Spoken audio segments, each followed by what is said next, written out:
lot of this isn't going to make sense to you, and I'm sorry about that. I'm just going to start at the beginning, with the house.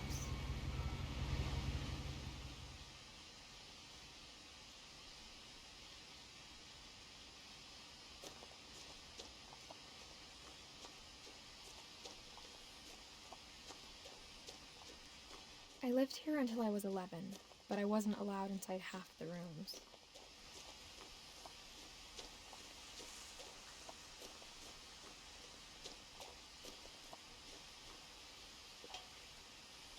Inside the mailbox were bills from 7 years ago, marked urgent, open immediately.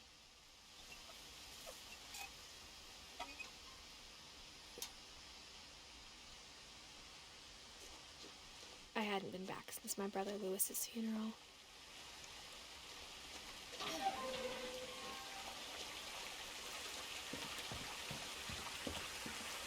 In her will, my mother left me a key, but didn't tell me what it unlocked. Maybe she thought I'd know, or she thought that the mystery would be enough to bring me back.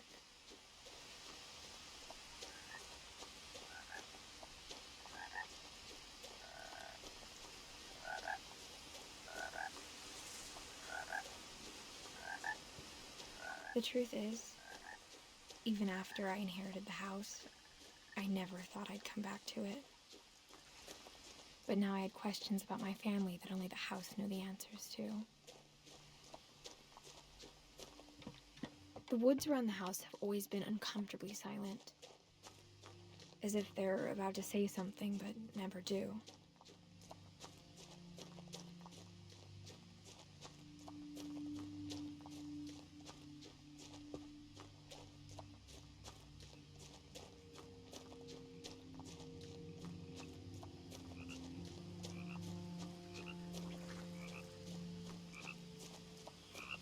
The house was exactly like I remembered it, the way I'd been dreaming about it. As a child, the house made me uncomfortable in a way I couldn't put into words. Now, as a 17-year-old, I knew exactly what those words were. I was afraid of the house.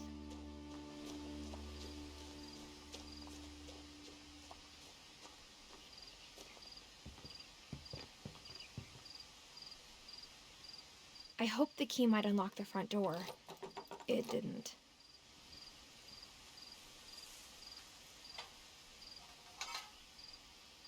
Looking in, I felt like the house itself had been waiting for me.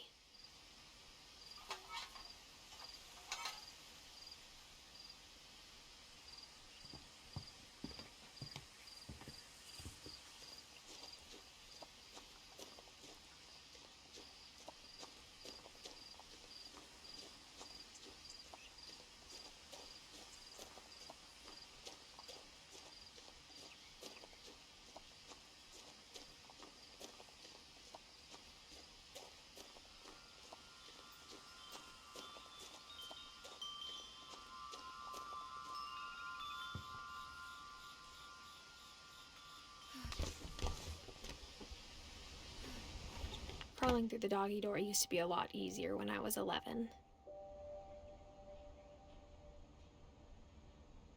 The power had been turned off the night we left.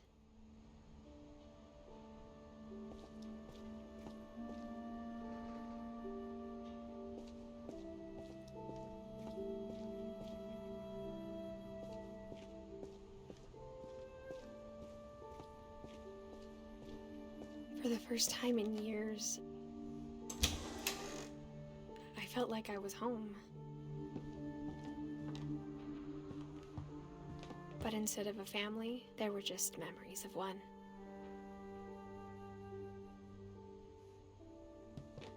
Like how after Lewis started working at the cannery, we all got sick of eating salmon, except our cat, Molly.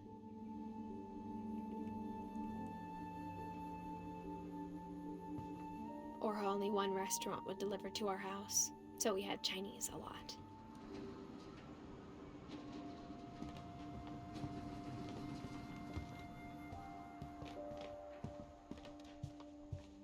The table was still a wreck from the night we left.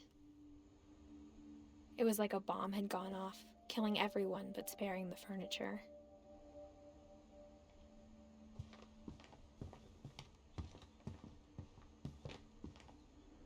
My mom was the only one of us who could imagine Great-Grandma Edie living in a nursing home.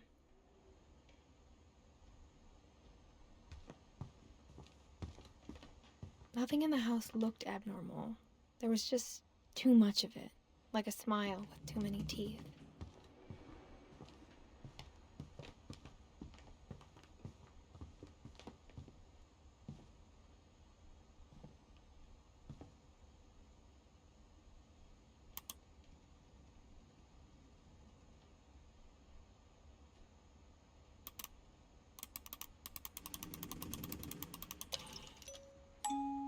Great-Grandpa Sven built a music box for Barbara, along with the rest of the house.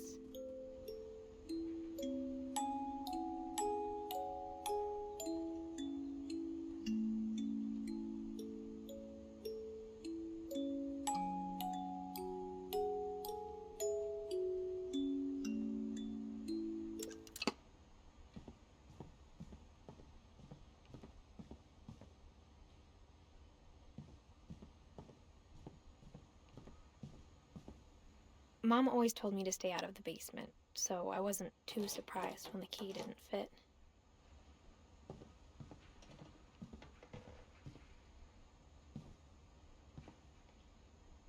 After Milton disappeared, Mom sealed up all the bedrooms. Then Edie retaliated and drilled peepholes.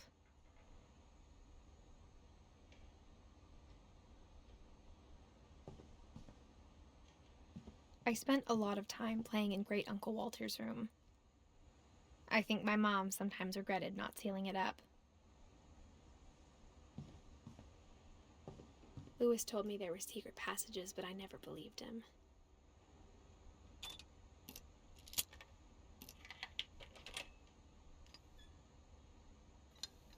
Turns out, my mom was really good at keeping secrets. Now it was time to find out what my mom had been afraid of.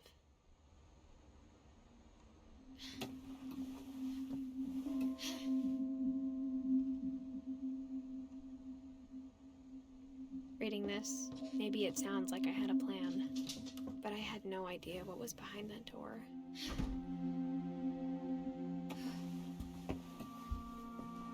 Just like I had no idea where all this was gonna lead. I grew up looking at Molly's room through the peephole. Molly's gerbil had a tiny bedroom with its own even tinier gerbil cage. Being inside for the first time, I felt like I'd stepped behind a painting.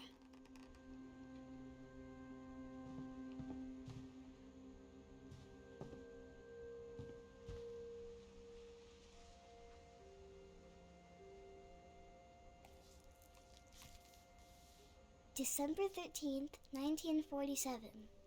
Dear Diary, I'll be gone soon, but I wanted to tell somebody about what's gonna happen. It started when Mom sent me to bed without dinner.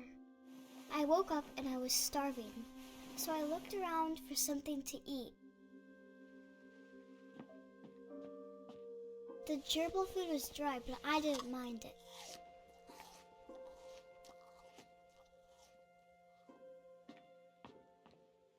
My Halloween candy was all gone.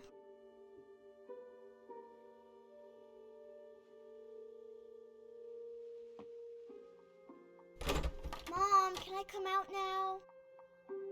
Sweetheart, it's late. Go to sleep.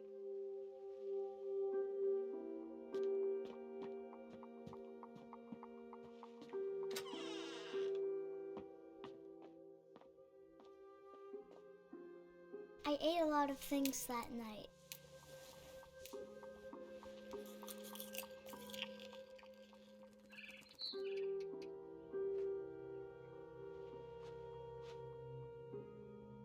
I kept eating and eating.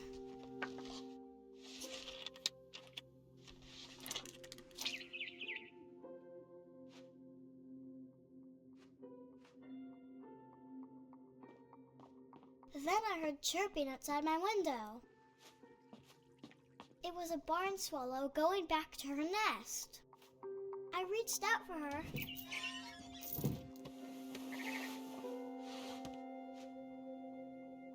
Suddenly,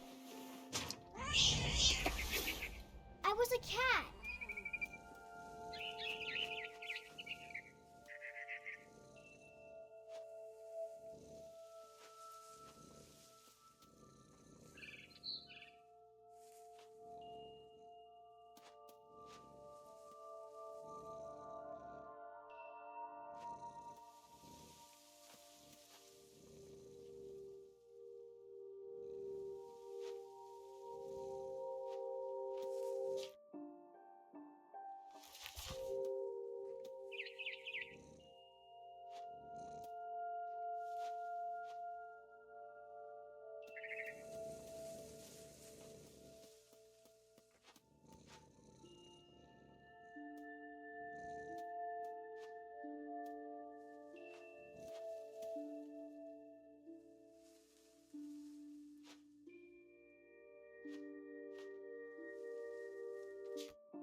I tried to be quiet, but the bird was really scared.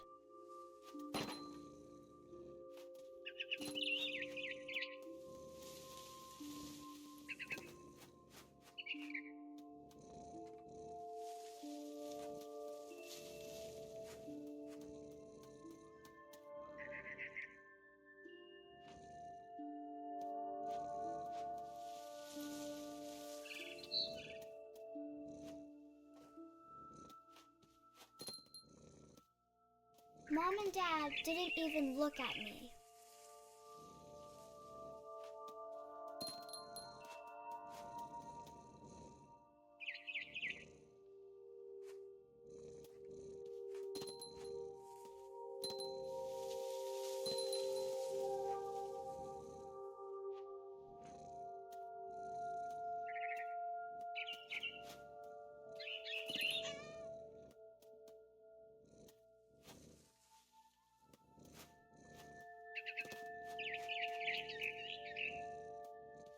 I jumped and I almost got her.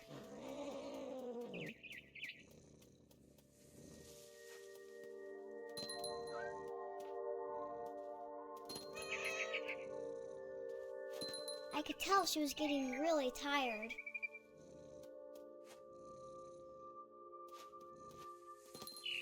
Now I was up in the big tree. I promised Dad I wouldn't climb it anymore. All I cared about was eating that mama bird.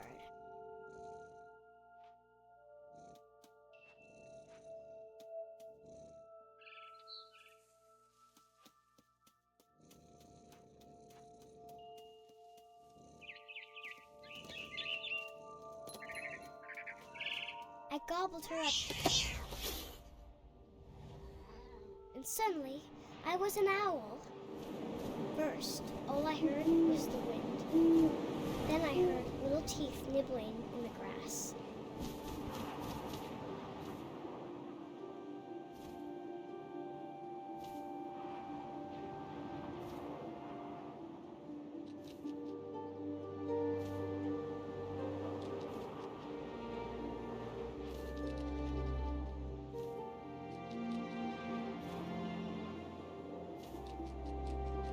Rabbits.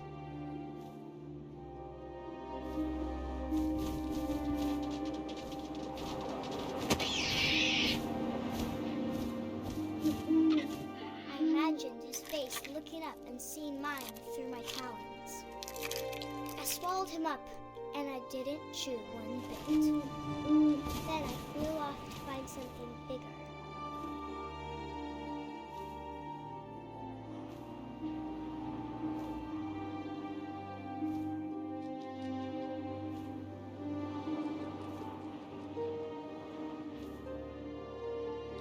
A mama rabbit.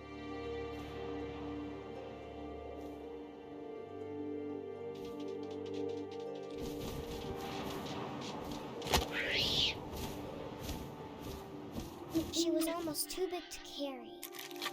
I started choking, but I couldn't stop eating. And suddenly, I was a shark.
I rolled off a cliff and into the ocean.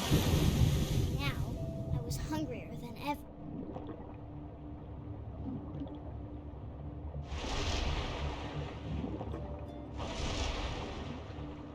I wanted fat, juicy seeds. I tore off her flipper, and it tasted really good.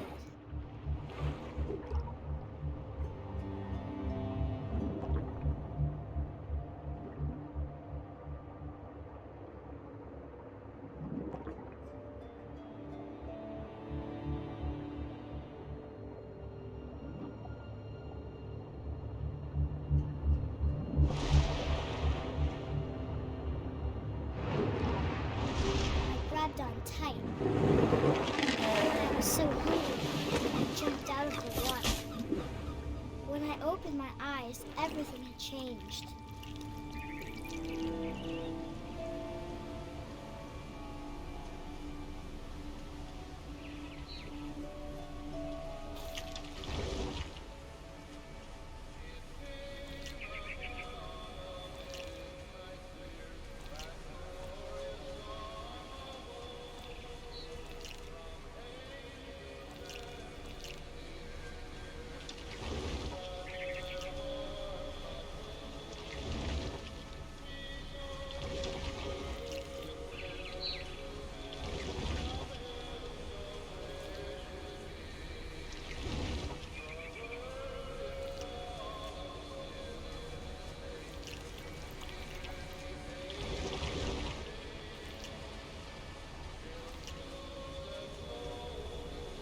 Now I was a monster, and I smelled people everywhere.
sailor, what shall we do with a drunken sailor? Put him in bed with the captain's daughter, put him in bed with the captain's daughter, put him in bed with the captain's daughter. What shall we do with a drunken sailor? What shall we do with a drunken sailor? What shall we do with a drunken sailor? Trucking with a longboat till he's sober. Trucking with a longboat till he's sober. Trucking with a longboat till he's sober. What shall we do with a drunken sailor? What shall we do with a drunken sailor? What shall we do with a drunken sailor? Put him in the scuppers with a hose pipe on him. Put him in the scuppers with a hose pipe on him. Put him in the scuppers with a hose pipe on him. What shall we do with a drunken sailor? What shall we do with a drunken sailor? What shall we do with a drunken sailor?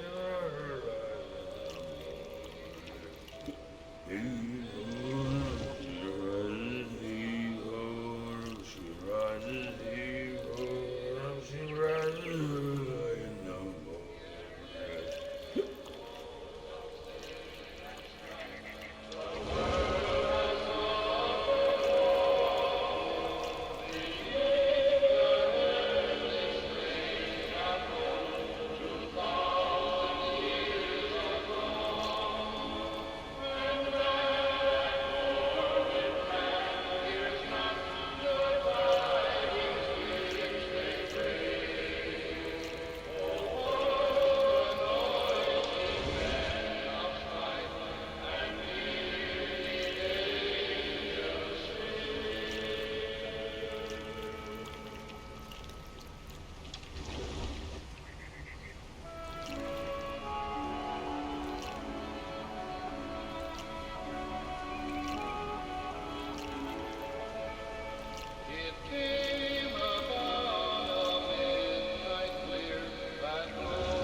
Passenger, I was still hungry.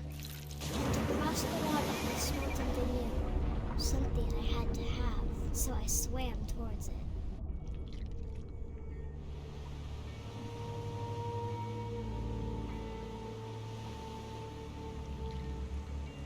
I slithered onto the sand, and the good smell went into an old pipe.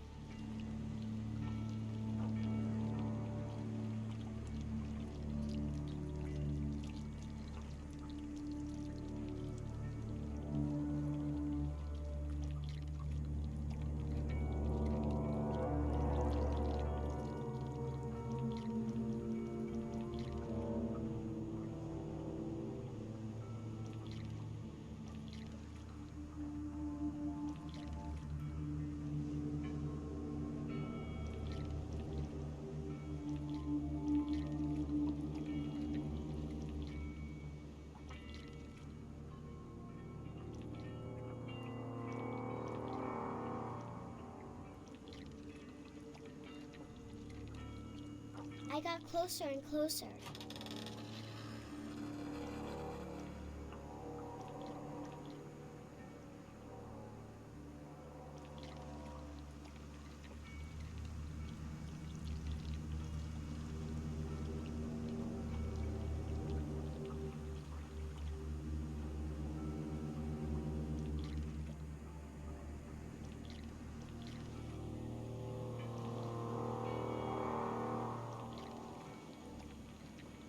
All my stomach started growling. And And suddenly, I was me again. I held my breath for a long time, but I couldn't hear anything. I think it's waiting for me to fall asleep. But it's not going to wait much longer. It needs to feed, and we both know I will be delicious.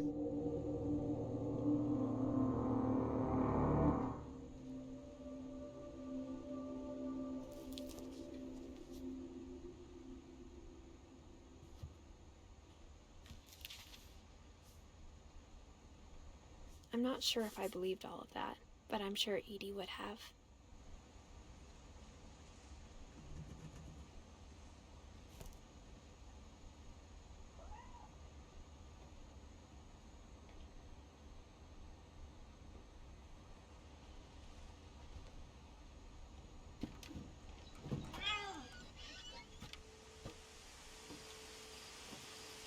This will be obvious later, but my mom never told me any of these stories. Edie would have, but Mom didn't like bringing up the past. Though, when we adopted a stray kitten, she was the one who named it Molly.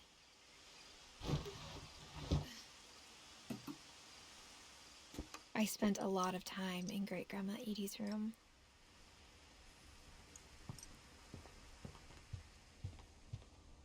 Her room was like a museum. For 500 years, the Finches have been famous throughout Norway for their fortune and misfortune. Odin Finch buries the latest victims of the family curse, his wife Ingeborg. On January 7th, 1937, he set sail with his family and his house, hoping to put 40-foot waves off the coast of Washington, send the house and Odin to the bottom of the sea. Odin's daughter Edie, with husband Sven and baby Molly, step ashore on their new home, Orcas Island. Odin Finch is the first to be buried in the new family cemetery. His daughter Edie is already dreaming of a new Finch house.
Whatever's wrong with this family, it goes back a long ways.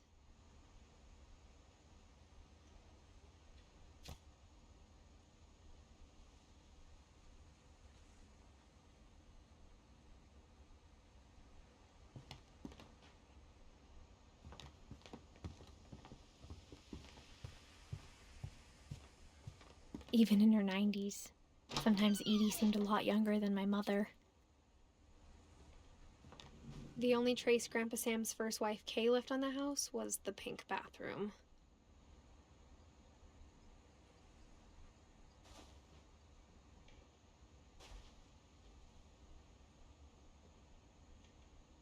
It was a pretty big trace.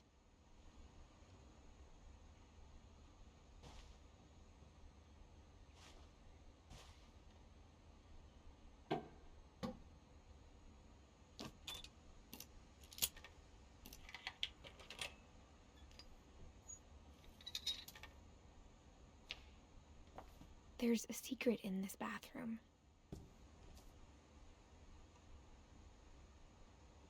It's in the last place you would look. It isn't in the cupboard. It's hidden in this book.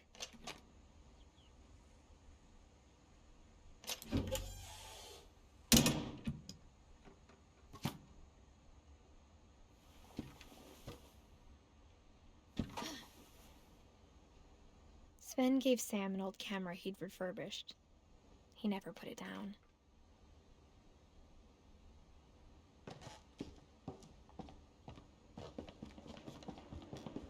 From the paintings on the wall, it was clear my brother Milton had been here before me.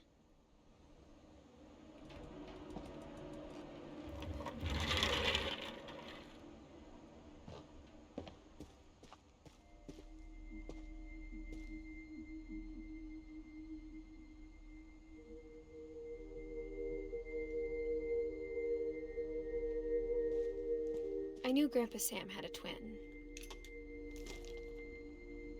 and that he never talked about him.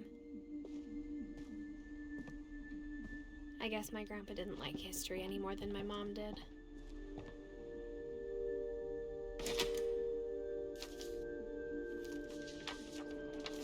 How I Want to Remember My Brother by Sam Finch. The thing I remember is that when he made up his mind, that was it.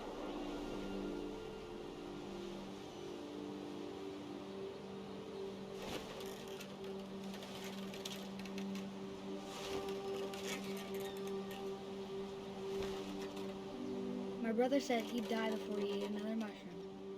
And he did.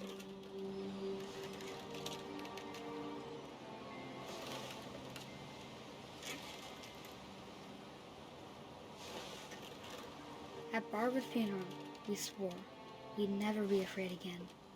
And he wasn't.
I think Calvin always wanted to fly.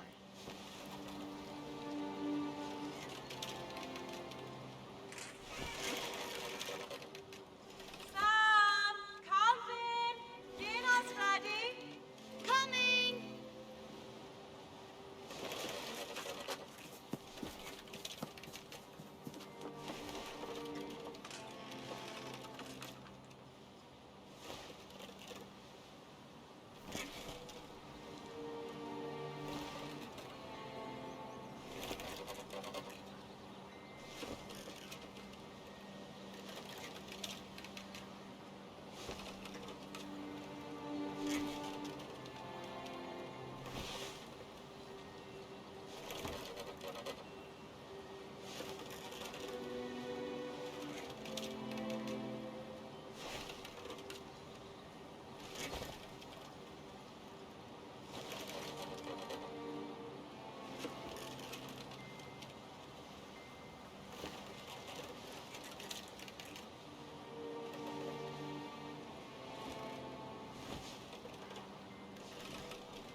that day, he finally made up his mind to do it.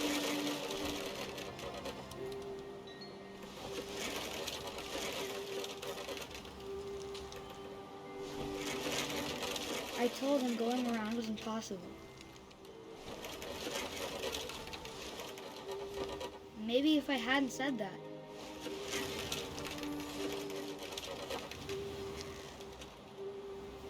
Calvin, I'm not gonna tell you again. maybe if the wind hadn't picked up,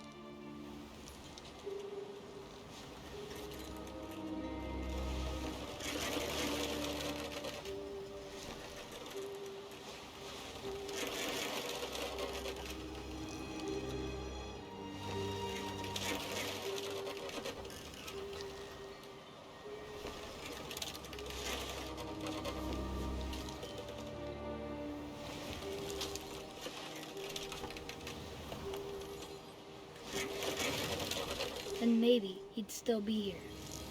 But I doubt it. I think he'd already made up his mind. That's what I want to remember about my brother.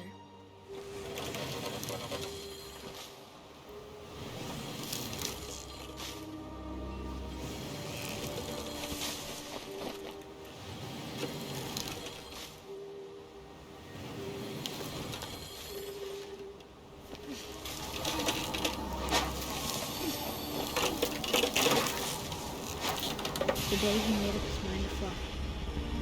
And he did.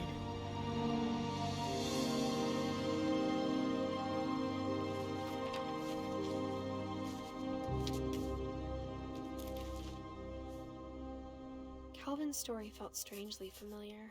When I was younger, I remember trying to do the exact same thing.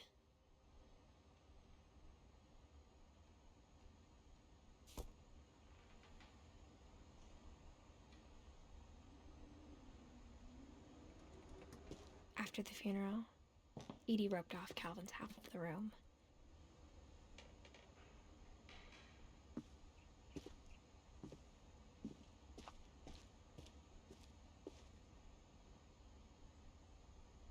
Mom said Grandpa Sam enlisted at 18 and never set foot in the room again.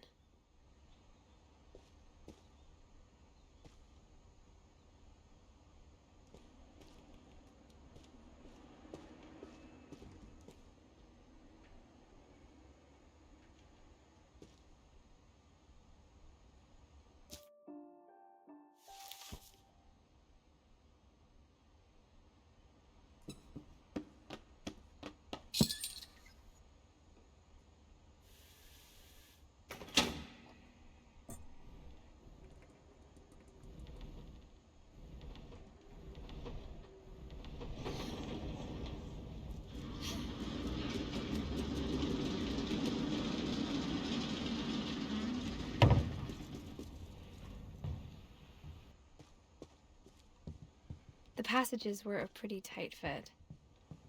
They'd obviously been built for smaller hands and bellies.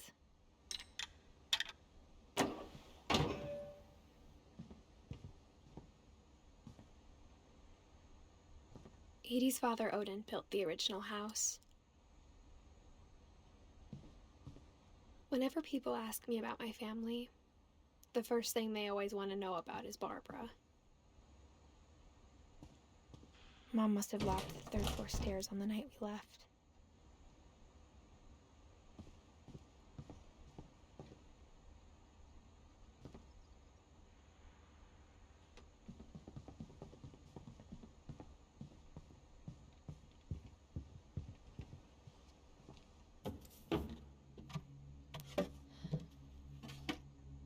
Growing up, I always thought of Barbara as a child star.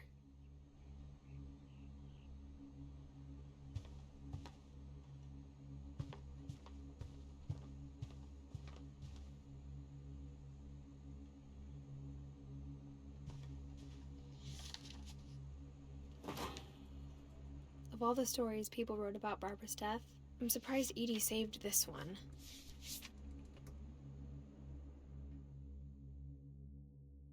Old Jack here with another ghastly tale. inspired by America's most unfortunate family. I'm calling it The Surprise Ending of Barbara Finch. As a child star, Barbara was famous for her scream. Now at 16, she was all washed up, a has-been. But in a lucky break, she'd been asked to perform her signature scream at a local convention for monster movie fans. It was just the boost her career needed. Unfortunately, her scream hadn't aged well. Getting better. I think you just need the right motivation. Her biggest fan and current boyfriend, Rick, was about to demonstrate when... Now that was a great scream. It was Barbara's father, Sven. He'd slipped into a table saw and had to be rushed to the emergency room. So Barbara got stuck babysitting her youngest brother, Walter. Her convention comeback was cancelled. Okay, I'm hearing frustration, but I'm not hearing terror. What if I tried... A gang of hoodlums in Halloween masks have been terrorizing Orcas Island tonight. Police are urging residents to... That came from the basement. You're right! Also, I loved your delivery on that. Why is your basement door locked? Because my dad likes making puzzles and secret passages. There's a key hidden in the music box. The secret is to keep winding and winding until finally the key pops out. Thanks, babe. I'll be back in a sec. 20 minutes later, Rick hadn't returned. So Barbara went to look for him, right on cue. She reached for the music box.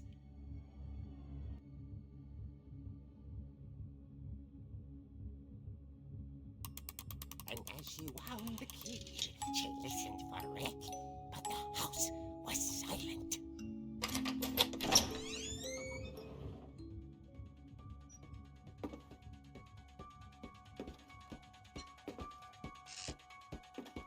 She found Rick's crutch and imagined the worst.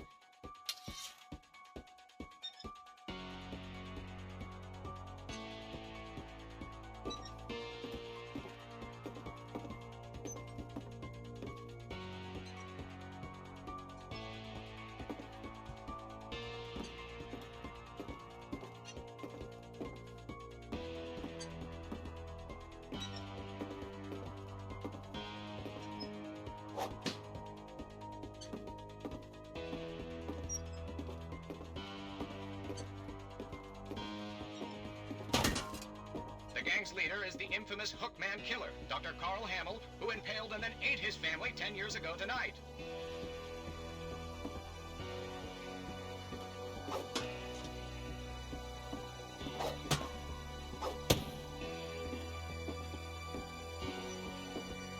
The old fridge rattled and grew still. Oh dear!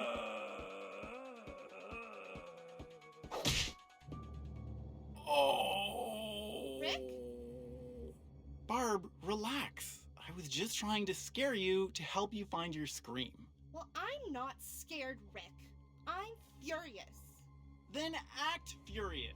All I'm getting from you now is that you're hurt and confused and you... She threw him out, but she kept a little something to remember him by. Barb, have you seen my other crutch?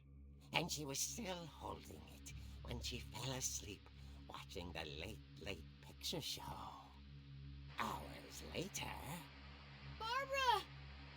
Walter, what's going on up there? Ah! Okay, I'm coming up, but if this is a trick, you're dead, Walter.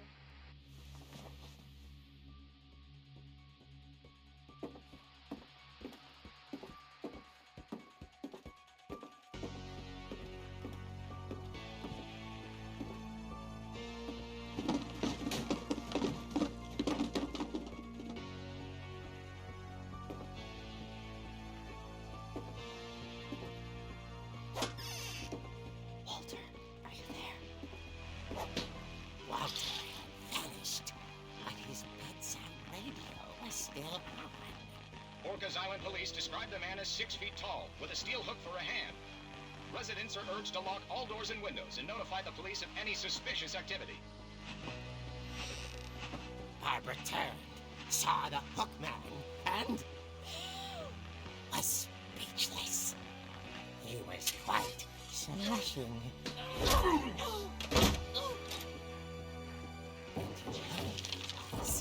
he couldn't get enough of Barbara.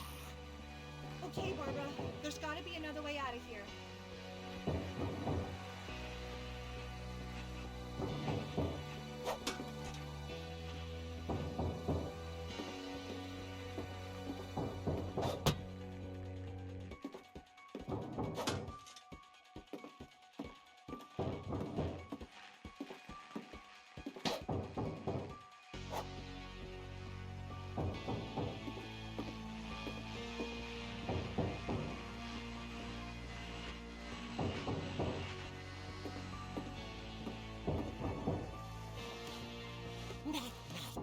She played her part beautifully.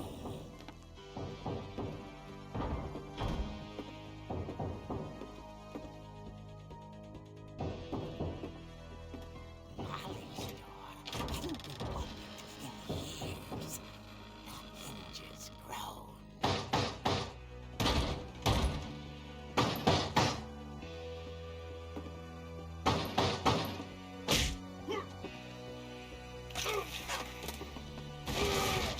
He wasn't moving, but she sensed the story might not be over yet.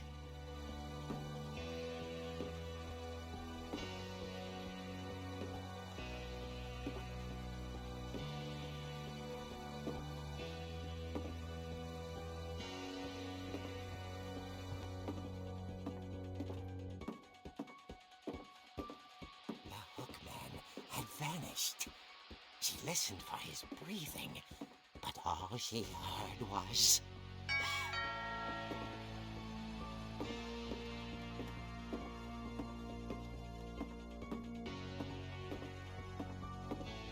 At the door, she heard whispering.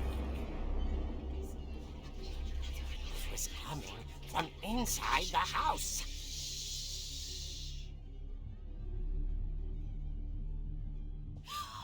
Oh dear. The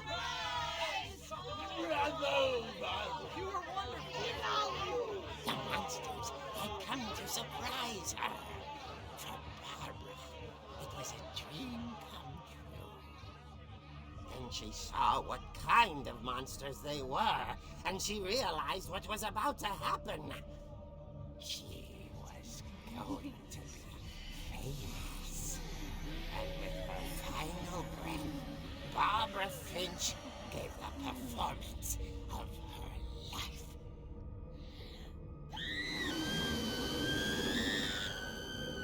I wasn't there myself, but I hear Barbara was magnificent. Poor girl. She had a taste for stardom.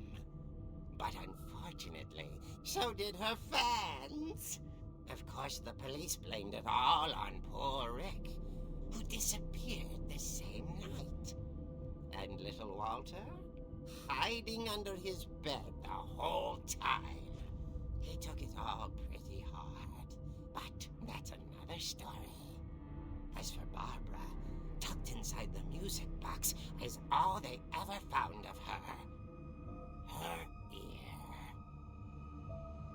Now that's what I call a real eerie tale.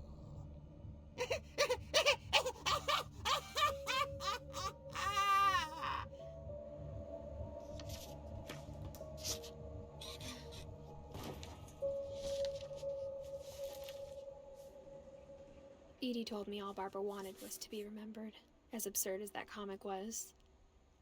Maybe what Edie saw was a happy ending.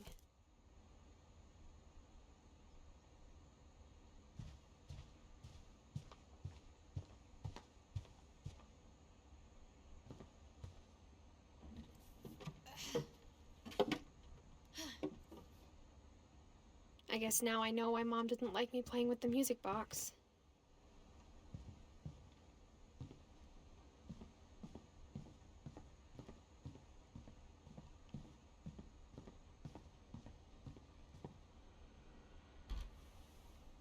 My Grandpa Sam spent 7 years sharing a room with his dead brother, Calvin.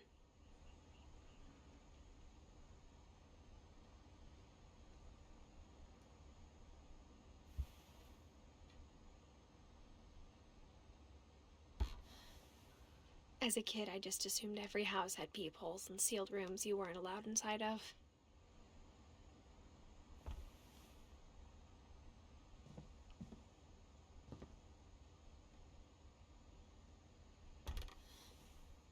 The last time I was in Edith Sr.'s room, I was 10 and she was painting my portrait.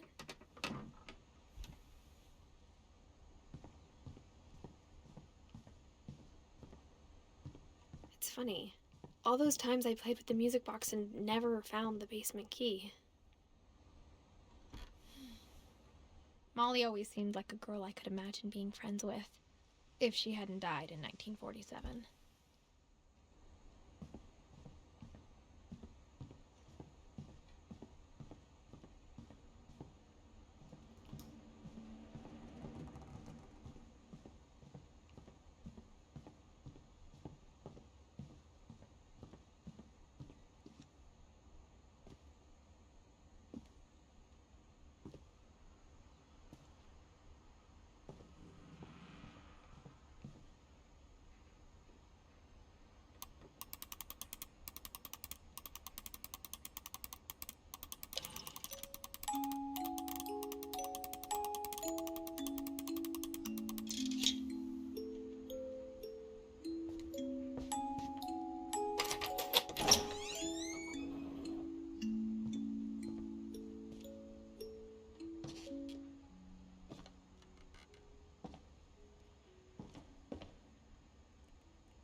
Mom said the basement was off limits, unless I wanted another tetanus shot.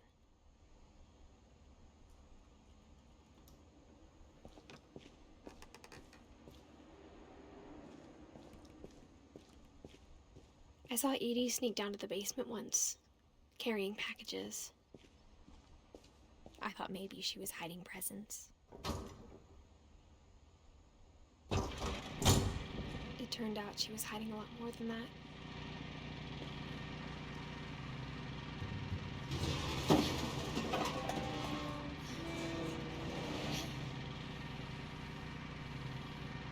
I remember asking Mom once about where Walter had gone.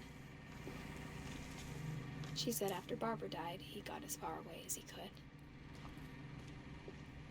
If there's a pattern in all these stories, I think it's that none of us has gotten very far.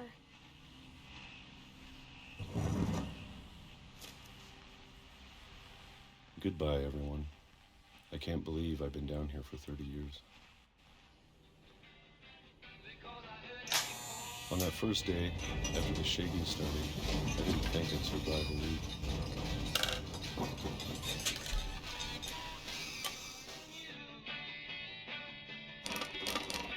But after a few days, I settled into a routine.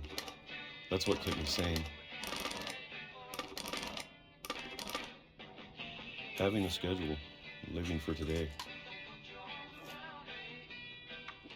I always expected to be dead tomorrow. But if you wait long enough, you get used to anything.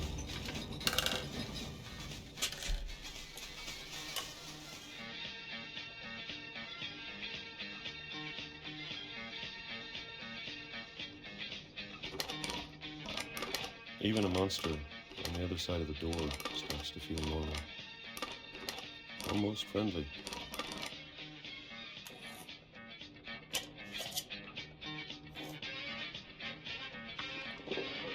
And then one day, everything just stopped. Whatever that thing was, it was gone. Maybe you got tired of waiting. Or maybe I just got tired of being afraid.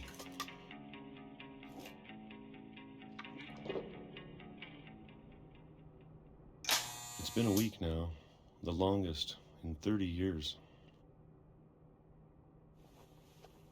I'm done waiting. I have to leave while I still can.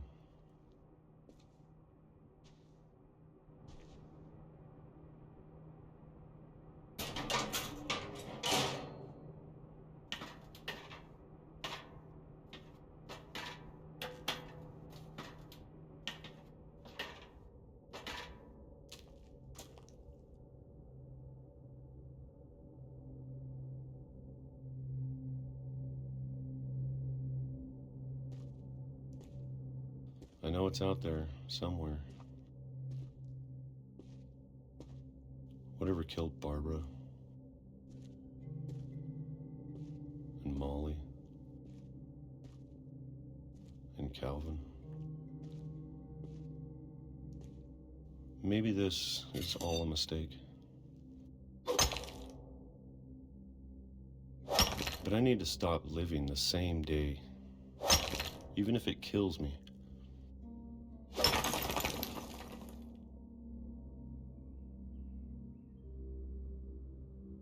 Whatever's out there, I want you to know I'm ready for it. I'm going to appreciate all of it, especially the food.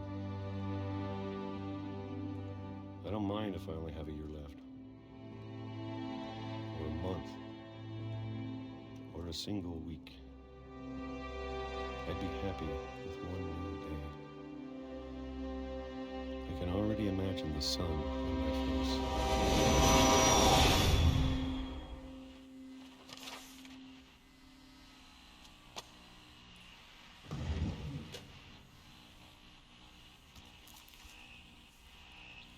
Walter died when I was 6.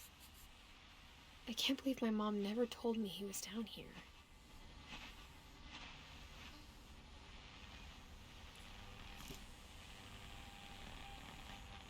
I'm sure my mom was trying to protect me.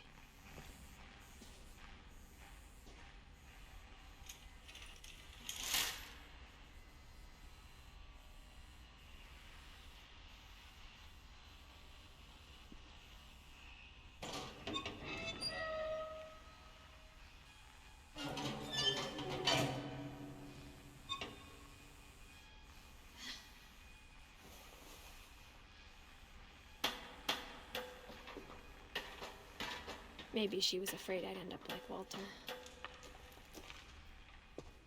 But if she never told me about an uncle under the house, I can only imagine what else she was hiding. I don't want to make the same mistakes she made.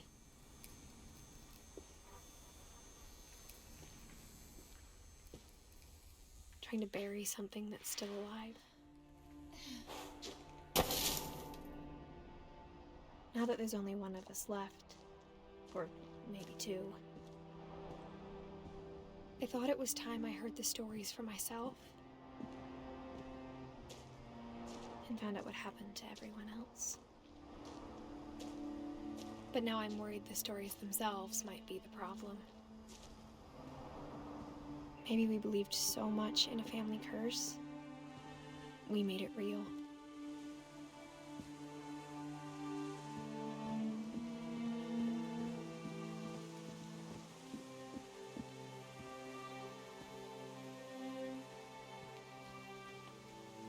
I don't know if I should even be writing this.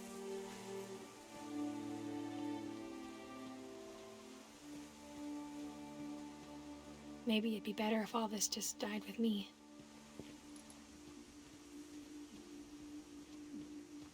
But I thought you should know about your family.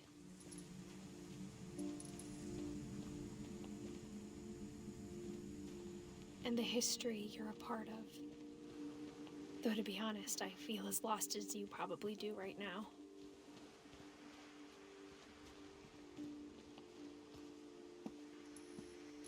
I think the people in these stories believed them, for what that's worth.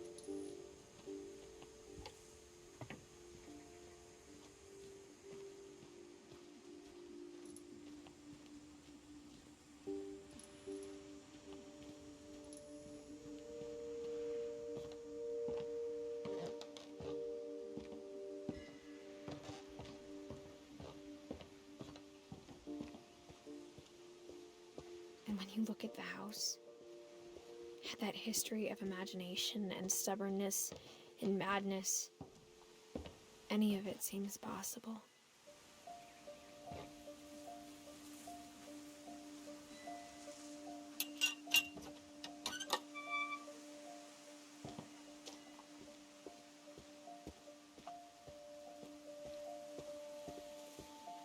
I think we've been surrounded by death for so long, we've just gotten used to it. What kind of family finishes building a cemetery before starting the house?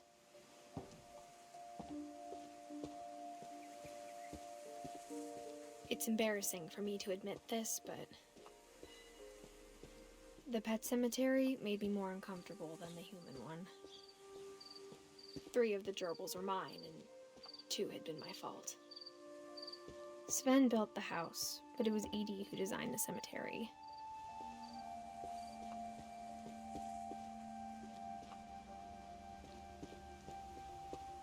I'm sure Odin's monument had been Edie's idea. My mom was always trying to move on, but for Edie, the past never went away.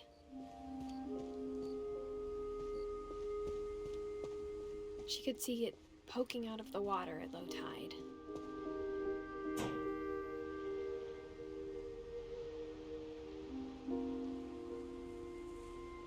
Edie said she dreamed about the old house every night.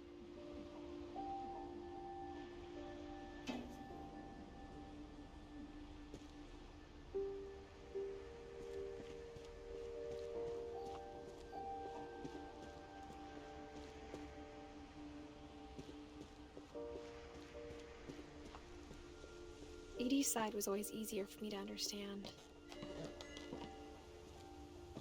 But the older I get, the more I can see where my mom was coming from. She lost 2 of her brothers, just like I did. I get why she tried so hard to protect us.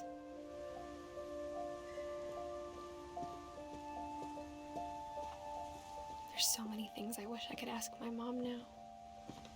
Part of me thinks this is what she wanted all along. For me to come back someday and find everything out for myself.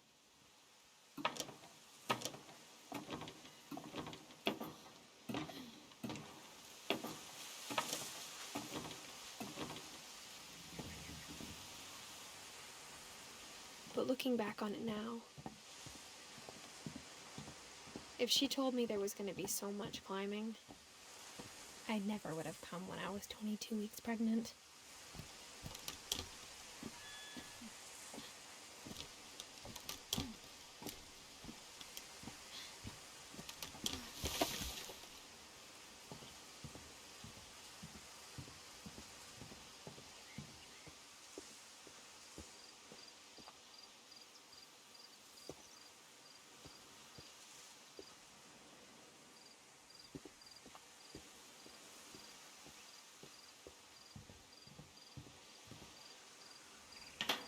I never met Grandpa Sam, but I think he and my mom had a lot in common.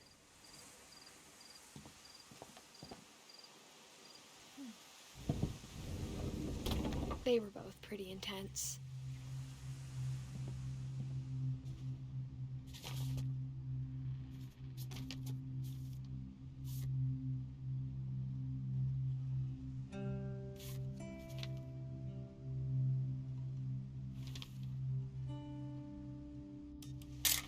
Dawn, I promise, you'll never forget this weekend. Yes, sir. These memories are gonna last a lifetime. Hmm?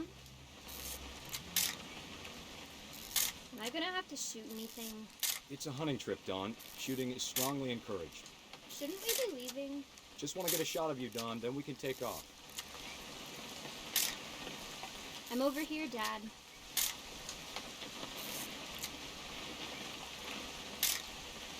Just need to get a shot of you, Dawn, then we can hit the road.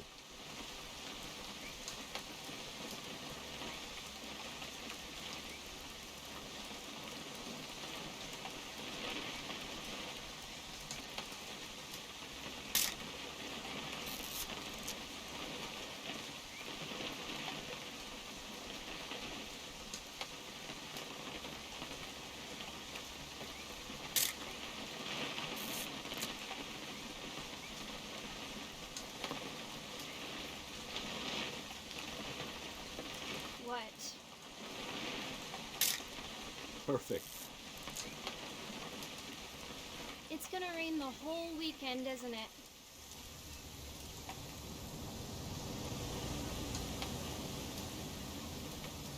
I will never forget this weekend. Okay, got it. I'm gonna take some pictures, okay? Just be careful. That camera's older than you are.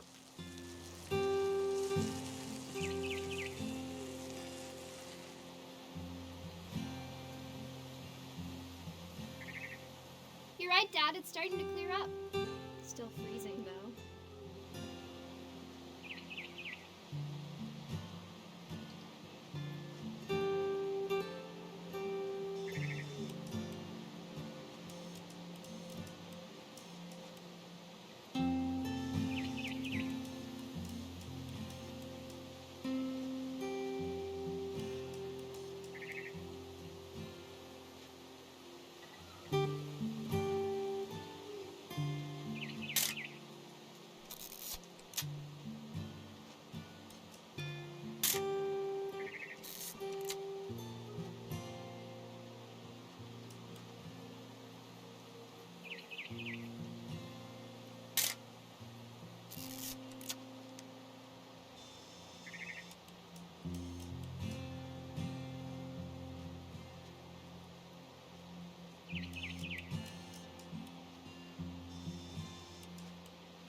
Definitely should not have drunk all that coffee. Hey! That's a keeper. Hold still while I take a picture of you. I'm just saying, I'm not always gonna be here, Don. You'll need to remember this stuff, if you want to survive. I'll be fine, Dad. You know who else thought he was gonna be fine? Some guy who died. Don, I'm being serious. I know, Dad. You're always serious. Doesn't being out here make you want to chill out? Well, to tell you the truth, I haven't been out here in 20 years. Don, don't you think you could find something more interesting to photograph? Last time I was with my brother Calvin. Man, that was a great trip. Your grandpa Sven taught us how to fish, how to build a fire. You don't need to waste any more film on me, kiddo.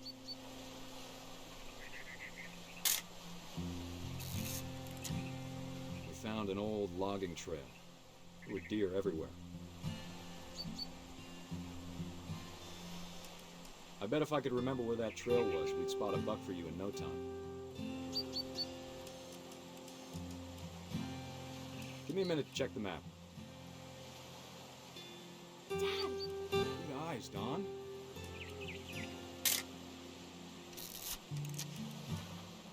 Before you take the shot, let me get a picture of you.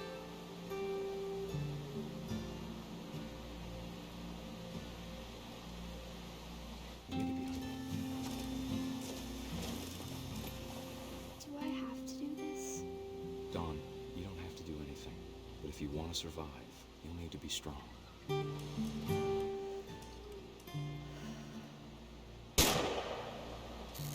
Great shot, Don!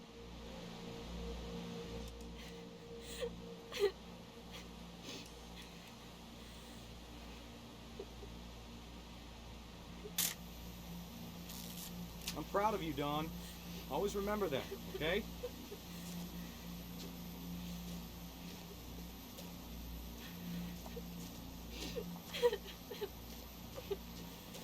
Sorry, Don. Just gotta reset the timer.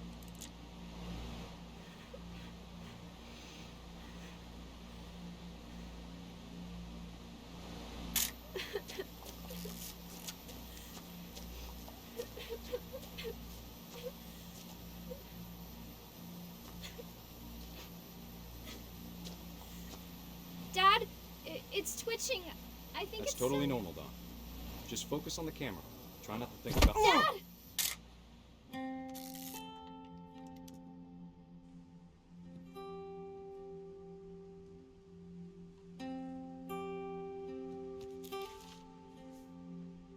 Of all these stories, that's the one I wish most that my mom had told me.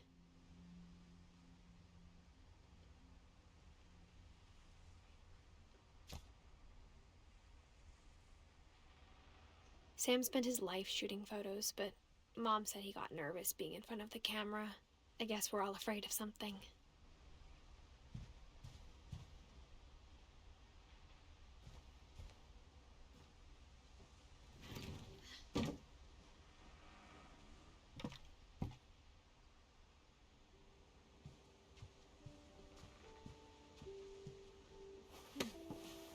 After Sam died, my mom and Edie got really close. They'd both lost a lot.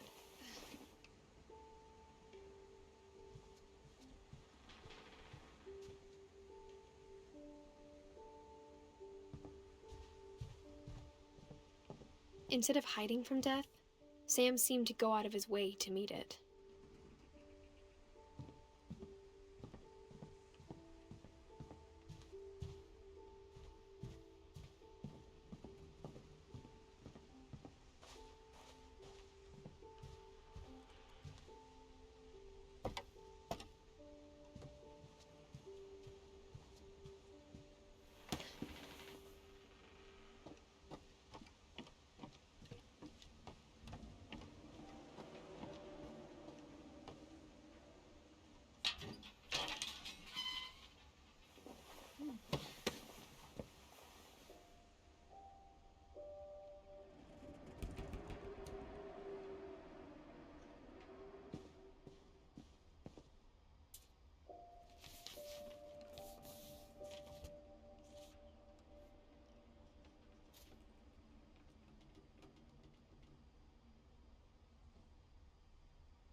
A poem for Gus, who always said the wedding was a bad idea.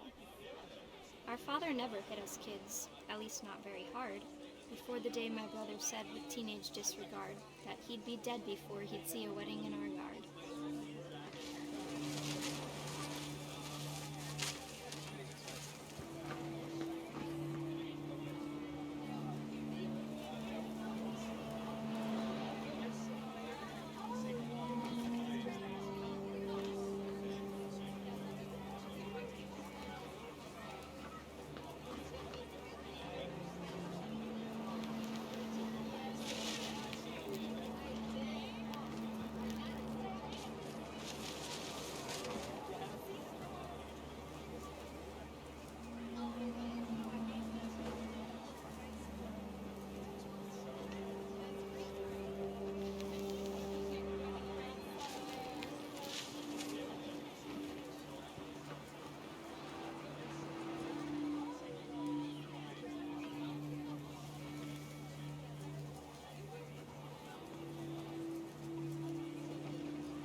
My father made him come, of course, but Gus stood far apart, just flew his kite and bottled up the storm inside his heart.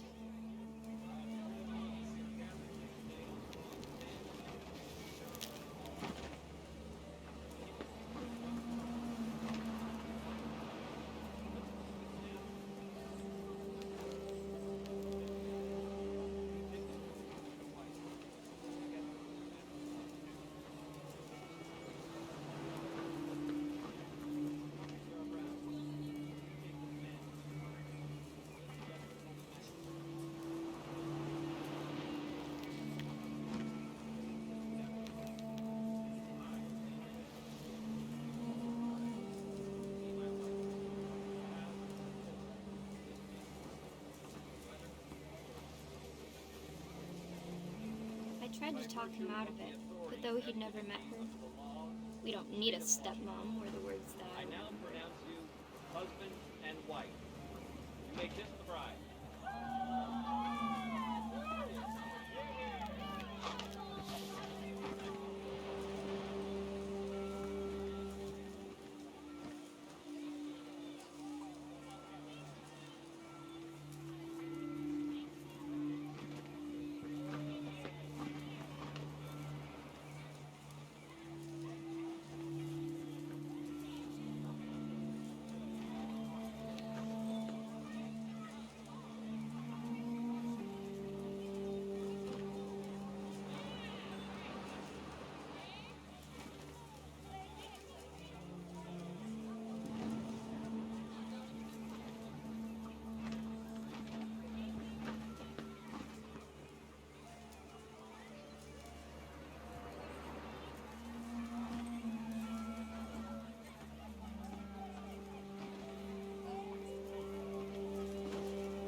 the time for photos came, Dad ordered him to Come here.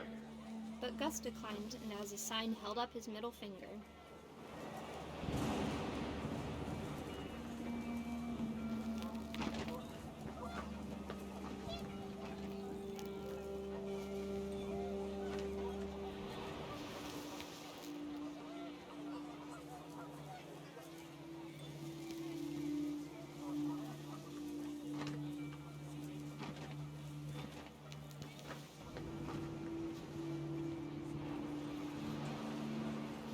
The wind picked up, and panicked geese appeared and quickly went.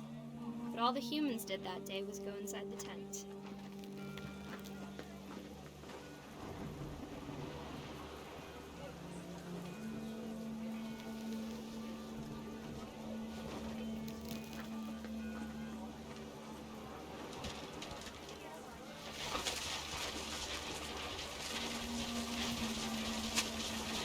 The rain came down in buckets then, but no one seemed afraid that nature might destroy the tent our dad had crudely made.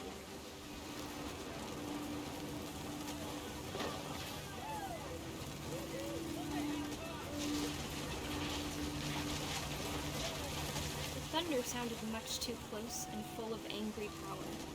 But all my father said to this was, "Make the music louder."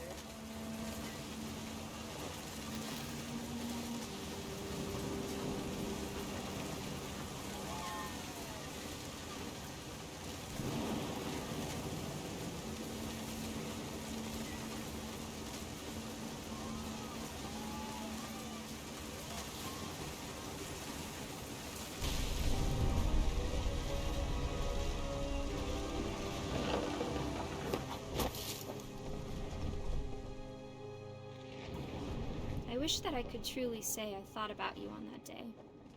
Out there on the beach alone, just you, the wind, the sea, and foam. But I didn't. Until we found you. I can't imagine my mom ever writing poetry, and yet...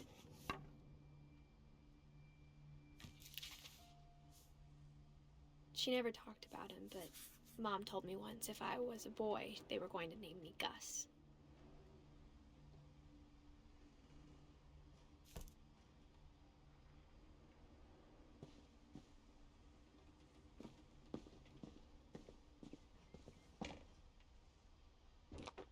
My mom moved up to the loft after her brothers died. At the time, it was as far away as she could get.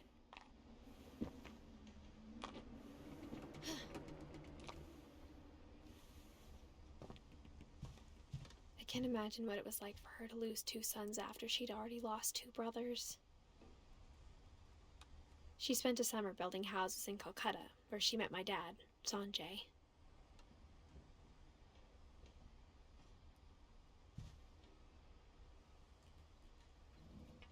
My mom moved to India a week after graduation and got a job teaching English. Louis was born a year later.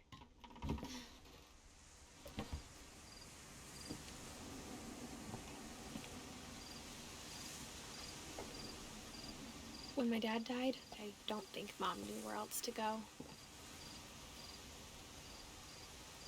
I'm sure Edie was happy to have her back and to see kids in the house again.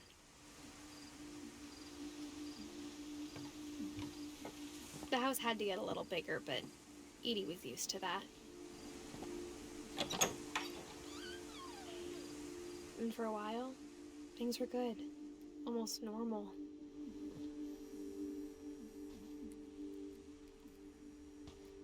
But it didn't last.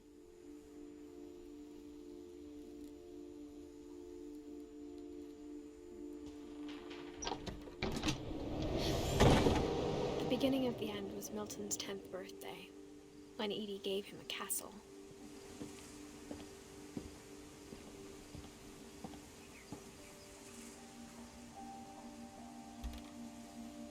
After Milton disappeared, the only thing he left behind was a room full of paintings.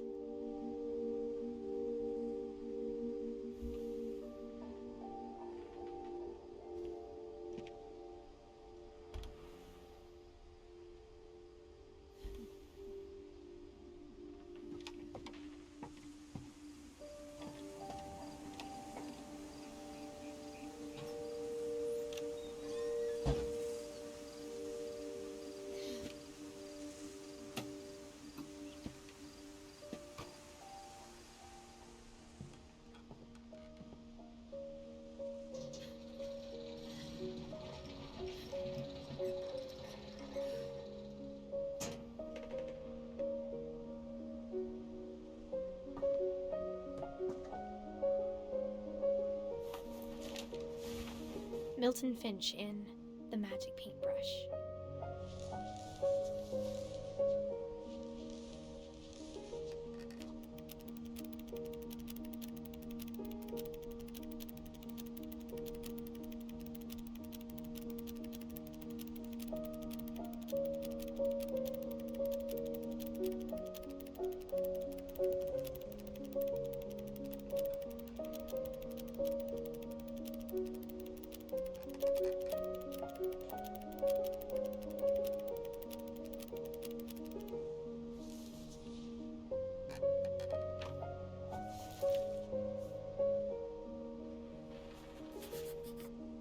I was 4 when Milton disappeared.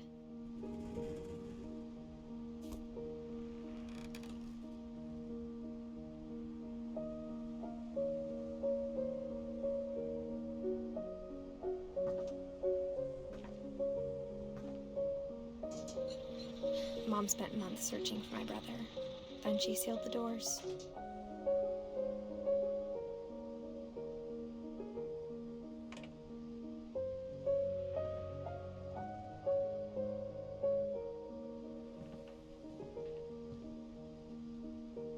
Whatever Milton had found in the house, Mom didn't want it getting out.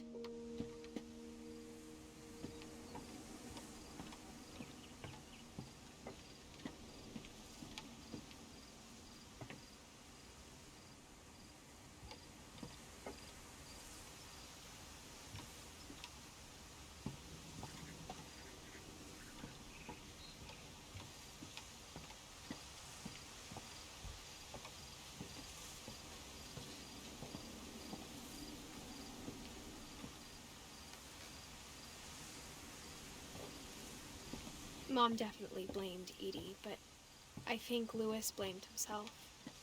After he graduated, he just spent more and more time in his room. Until Mom got him a job at the cannery. Everyone always told me to stay out of Louis's room. Except Louis.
Louis's room smelled very, very familiar.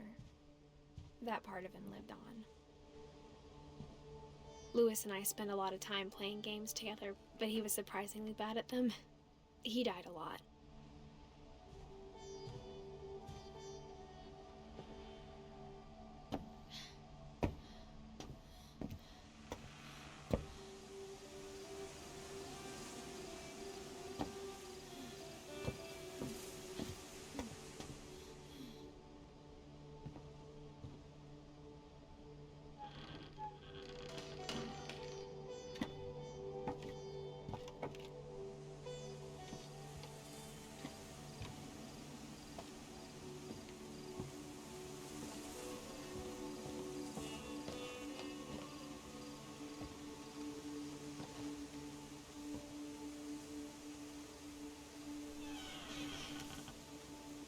I wish we'd stayed.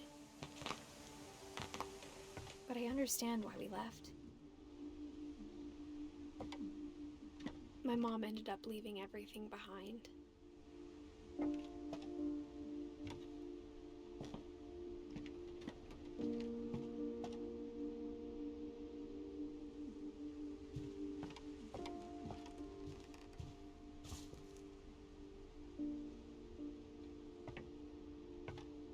What happened that night had been coming for a long time. Maybe it should have come sooner.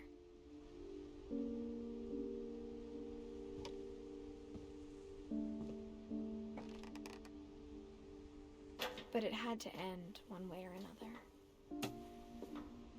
All that's left now is to tell you about that last night.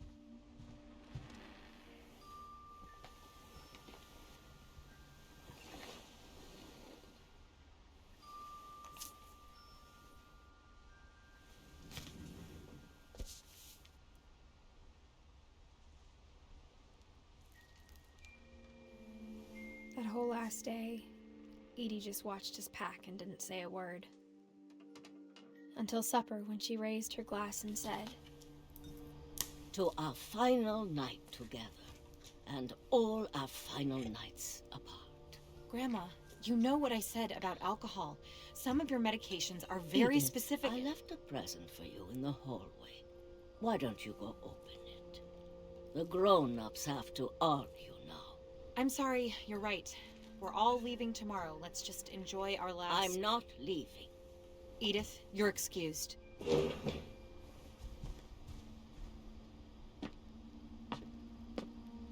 The power had been shut off that morning, but Edie always had plenty of candles. When my mom sealed the library, I don't think she knew about the other entrance.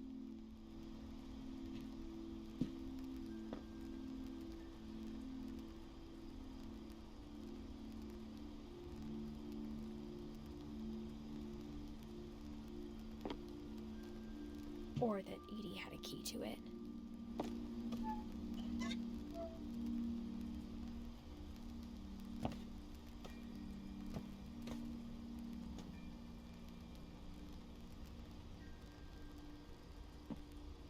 That thing you're afraid of isn't going to end when you leave the house. Edith has a right to know these stories. My children are dead because of your stories. I think it's best if Edith and I leave tonight.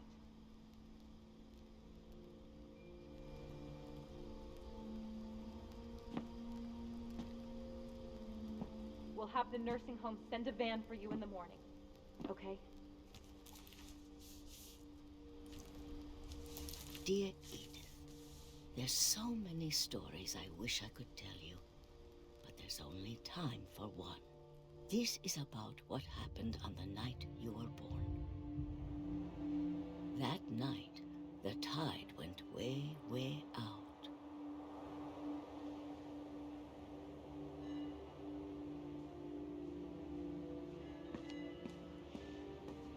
It was the first and last time I ever saw the old house aground. There'd been an earthquake out in the middle of the ocean. They called it the lowest tide in 1,000 years.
God, it smelled awful. You know, I've seen that house every day of my life. But I never thought I'd go back to it. When the fog rolled in, I lost my way.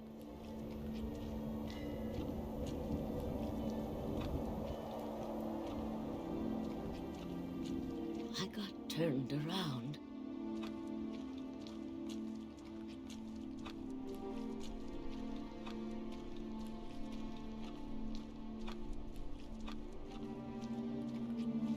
For a while, I wandered. I started seeing things.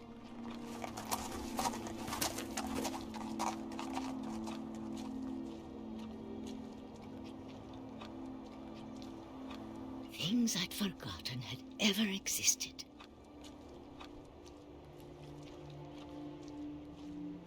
But when I saw them, they felt like old friends. That night, a lot of things came back to me. Or maybe I came back to them.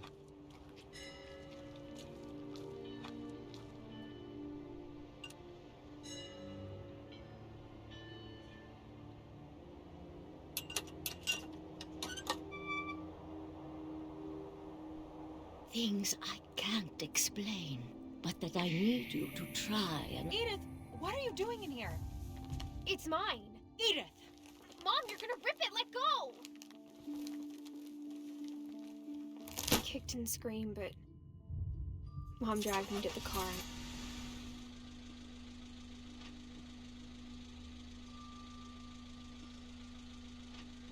I never saw Great-Grandma Edie again. The next morning, the band came to pick her up, but she was already gone.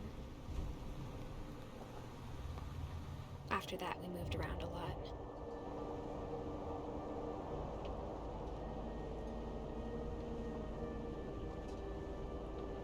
We both tried to make the best of it.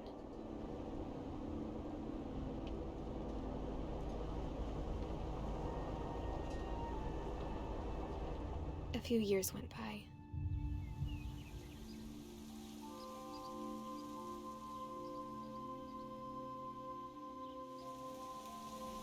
My mom didn't like to talk about it, but she started getting sick a lot. The rest happened pretty quickly.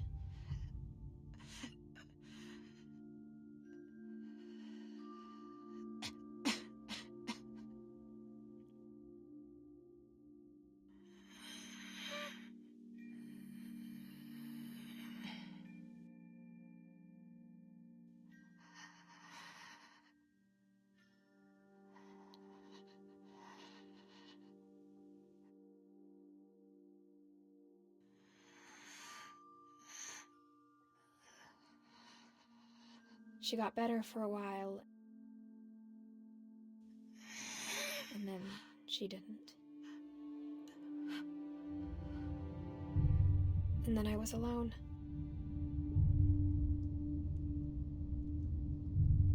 The last Finch left alive.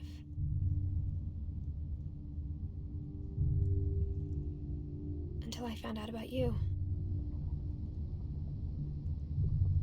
I'm still not sure what to tell you about all this. If we lived forever, maybe we'd have time to understand things. But as it is, I think the best we can do is try to open our eyes. And appreciate how strange and brief all of this is.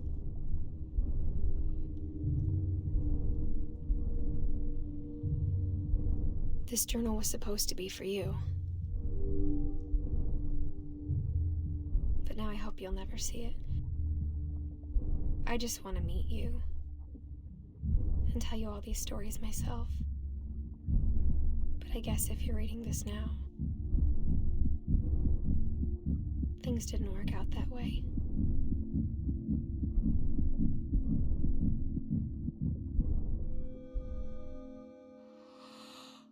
This is where your story begins. I'm sorry I won't be there to see it. It's a lot to ask, but I don't want you to be sad that I'm gone. I want you to be amazed that any of us ever had a chance to be here at all. Good luck.